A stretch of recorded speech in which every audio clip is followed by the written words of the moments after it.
both our goalkeepers, okay, Henderson and David De Gea, okay, they were the second choice goalkeeper. Basically, they weren't playing, like they didn't play for any games for the Euros. Okay, Henderson got injured. He got a hip injury. Okay, De Gea, I think. I don't know. For me, I mean, being biased, I would have put him in the Spain team lah. Okay, so my question is to Doc. Okay, do you think, right, that what happened last season, okay, having two world-class goalkeepers, okay, and then, the selection of the goalkeepers and whatnot, the limitation of the times that each of them get to play, and then, the incident whereby De Gea went back for his daughter's birth or something like that, and then Henderson took over as the first choice goalkeeper, and then that issue there. Do you think that actually caused these two players to lose their number one spot in their national team? Yes, I think so. I think there's been a lot of debate about this. There shouldn't be two number ones at one club, right? Because they're always under pressure to perform. And goalkeepers are positioned unlike any other. There's only one who can play at one time, and maybe even throughout the season, right? Whereas midfield, you got some people who lose form. You can bring in somebody else, or even if a guy performs well, he can take the place of the other. But in the keeper department, there's only one guy, and when you have another very close competitor, a similar class at the same time, you're always under pressure in every game. And a keeper, when under pressure, they tend to make mistakes. Everybody, right? You see, even De Gea has made mistakes before. You see, even Henderson last season when he took over, he also made mistakes. And things like this, like they say, in training they'll be perfect. But when you go for a game, because you're so nervous, if you don't perform, I might be, subbed out for the next game, and the other keeper comes in. And I think we saw that quite a bit.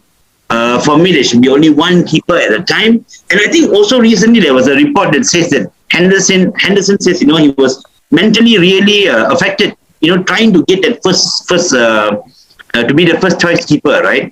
And that itself tells me a few things. One, mentally, he's not very strong for him to, and being at a club, United, where you don't face many shots, you have to be mentally very strong, very prepared for the whole 95 minutes, right? Not only 90 minutes, you have to go plus injury time as well. And also, it also tells you the pressure that he's on when he's actually playing. That he's got the job, I don't want to lose it, I don't want to make a mistake, under extra pressure. So if you look at even De Gea, when he was at his best form, was when he was, when he had Romero as the number two, who are confirmed number twos, coming in some certain games. You're comfortable, yes, you train together, you work together, but that person is not a direct threat. If you're going to make one mistake, you're going to be you're going to be taken off, and the other keeper comes back in. And I think once we saw, especially when De Gea came back, you saw Henderson under a lot of pressure, right? Even the goal he let go to Salah. That whole right hand side was way open. Salah's going to go this side. So it comes to a very difficult decision, right? If you want to move on to Gea, I think, like we mentioned many times, his wages may be a stumbling block. If you want to move on Henderson, then he's the young one, up and coming one. If he's your number one, he can be there for many years. But again, he's not proven himself long enough for me to be considered number one. For me, De Gea is still the number one in United. Yes, he made mistakes after the World Cup and things like that, but last season he was almost back to his best. And I'm sure now he's had an off season. He went to the Euros, rested, he will come back. He will be stronger, he'll be better. And for me, he is still the number one compared to Henderson. Now, Ole has a big decision to make, whether he wants to move on Henderson or whether he wants to keep this for another season or whatever not. But it is a decision that he needs to make.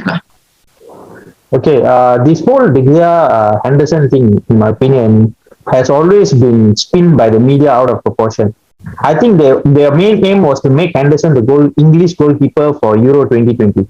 That was their main aim. And to be very honest, okay, let me digress a little bit to Euro once again. Pickford did a fantastic job for England. Let's not take it away from that. I think even if Henderson would have been in Pickford's position, I don't think he would have done as well as Pickford did. Because Henderson played a full season for Sheffield United and is already feeling the pressure of playing only X number of games for United. De Gea has been our best player for almost 3 to 4 seasons. He was the sole player who was carrying a bag in a defensive partnership between Phil Jones and Chris Smalling. Phil Jones was actually pretty legit at one time. Okay, he was legit. So that was David De Gea for you, and I still feel that he's the best goalkeeper we have. Penalties aside, that's a whole different topic altogether. But if you given a choice between De Gea and Henderson, I still feel that Henderson needs to learn more. I feel that Henderson should go on loan to somewhere else. If he wants to stake a claim for his role in United, he should be able to take the pressure. If he cannot take the pressure, then I don't think he's cut for the job lah. So I nak tambah satu. De Gea dengan Henderson. Sebelum ni Luke Shaw dengan Telles masa Luke Shaw tengah merundum, kita masukkan Telles, kita beli Telles untuk comfort fight dengan Luke Shaw dengan Telles. So I think formula yang Ole nak buat sekarang samalah dengan Hendo dengan De Gea. Pressure untuk mendapatkan tempat. Diorang fight with the tempat. Aku tak tahulah sama ada De Gea ni sekarang still nombor 1 ataupun Hendo nombor 1. Tapi yang aku tahu diorang tengah bersaing, dan sekarang ni ditambahkan lagi 2-3 player keeper yang masuk, so dia punya tekanan lagi banyak lah. Tetapi untuk fight dua ni, diorang still fight tau. Bukan masalah dapat nombor 1 ke dapat nombor 2, tetapi untuk persaingan sebagusnya memang ada macam ni. Even sebab kita tahu macam sebelum ni De Gea dengan Romero, kita dah tahu lah Romeo dia still nombor 2, De Gea still nombor 1 sampai Romeo keluar, and then letak Hendo untuk buat saingan. Samalah macam formula yang digunakan dengan Luke Shaw dengan Telles sekarang. Sebab tu Luke Shaw sekarang perform sampai Euro pun kita nampak dia punya performance dia bagus dia. So I think bagus untuk saingan sebenarnya, tak payah nak loan sebenarnya. Better diorang tu fight diorang, sebab sekarang pun dah tambah 3-4 orang lagi. Lebih baik diorang fight each other lah sebenarnya. Sebab bagus untuk for a goalkeeping position. It's not true for a goalkeeping position. Any other position the pitch, I agree with you. Not for a goalkeeping position. Yes, this one I agree with Doc. I setuju dengan Doc untuk ini. Lain, dia punya mindset masuk lain lah. Dia lain. Example, kalau goalkeeper buat silap, dia akan masuk gol. If just say player buat silap tak perform, he's only one player, ada lagi 9 other players, I mean defending or attacking. Whereas goalkeeper mistake saja habis hancur. So I think lain lah. This for me, humble opinion is lain lah. Okay, so but yeah, talking about De Gea and Henderson, like he was a player of the year for a long time. He's being very loyal. He's being like a very commanding goalkeeper with even Phil Jones and Smalling as well. But I would say, like personally, after 2018, there's a dip in his performance. So we have seen the best of De Gea already. I don't think we will see the best of De Gea again, because he has been making mistakes for the last 2 seasons.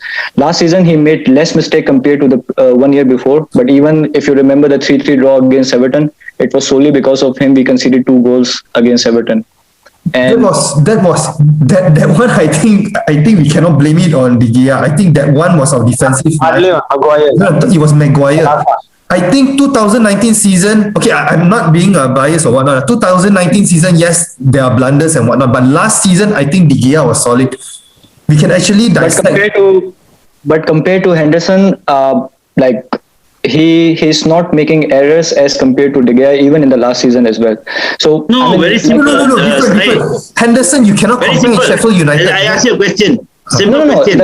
Okay. Last season he was with United. How many mistakes can you remember from De Gea and how many mistakes can you remember from Henderson? In that few games, I can tell you, AC Milan, clear goal.